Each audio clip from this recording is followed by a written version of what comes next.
That wasn't much of an applause.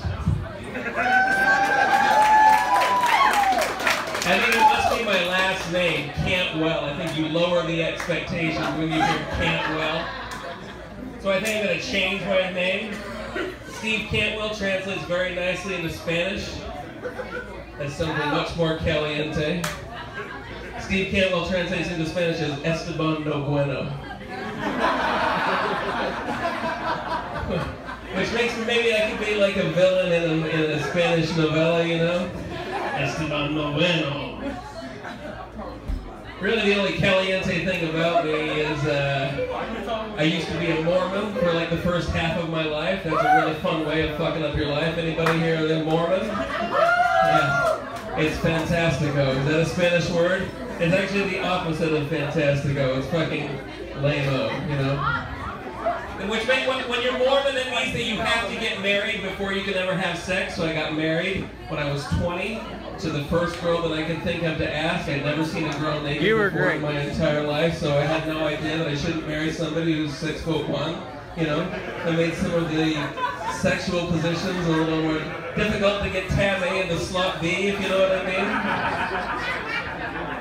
We're very religious. We stayed married for 21 years, which is basically 21 years of fucking on your tippy toes, you know? Which wounds the soul, but it's fantastic for the calves. Look at these calves, man. Right?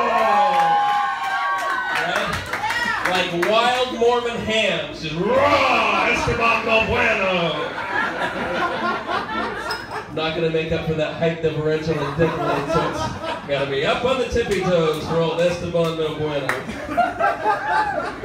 You can't masturbate, so every day is leg day, you know, so it's just... you got the legs of a tiny linebacker, but the body of Charlie Brown, you know, just... never worked in the upper body. We lived in Alaska, and perversely we used to love to go camping, which I never really figured out, but I had a whole bunch of fucking Mormon kids, so I was always outvoted, and they always had to do all of the driving. And because one of our friends' babies got eaten by a bear, we... That's not really the funny part of the story, but thank you very much. But because one of our friends' babies got eaten by a bear, we had to have, everybody in Alaska had to have this thing called a bear dog, which is, a bear dog is just basically a pound dog that you adopt, and you have kind of a arm's length relationship with it. You don't let it sleep in the house or eat people food, and you just kind of name it a dog, because that bear dog's job is to like attack a bear if it should come to eat one of your children, you know. So we always had this wild dog whenever we would go camping, and because I had 3 little girls, we also had to have something cuddly that they could love, so they wouldn't all turn out to be lesbians.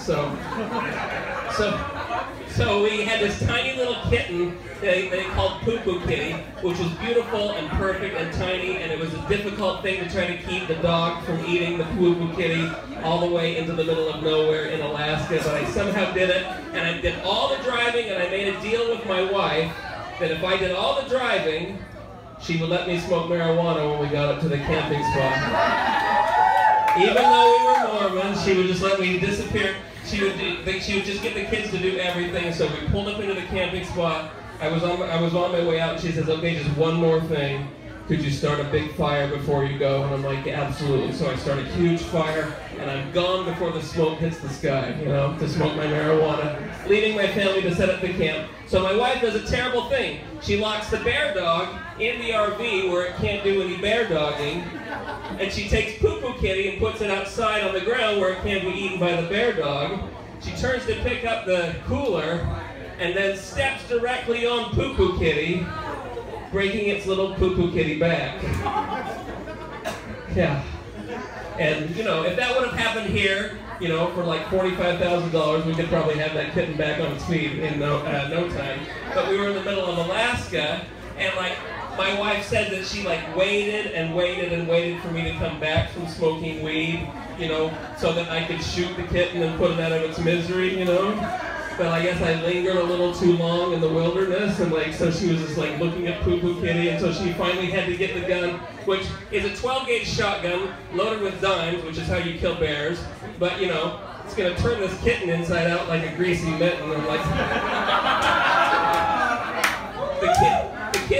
look away, you know, because they're my kids, they don't do anything they're told, so she's pointing at Poo Poo Kitty and pointing at Poo Poo Kitty, and finally she can't bring herself to do it because it seems far too violent, so she panics and does the next best thing that she could think of.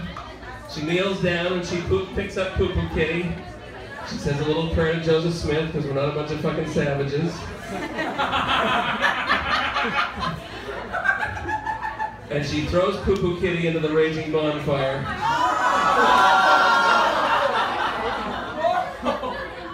She told our marriage counselor later that she thought it would be instantaneous, you know? I guess that all depends on what your definition of the word instantaneous means. Like, on a galactic scale, that cat died pretty fast, but in the one Mississippi, two Mississippi world of reality that we all inhabit, 30 seconds is a long goddamn time to burn in front of my children, you know? Poo Poo Kitty, once it realized it was on fire, figured out its front paw still worked pretty good and was able to pull itself out of the fire like the Terminator.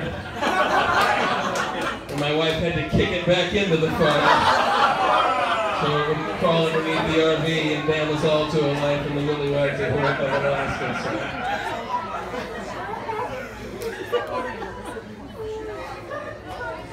It's about this time that I wander out of the woods with a silly goddamn look on my face and like 2 pieces of wood, wondering why it smells like hair.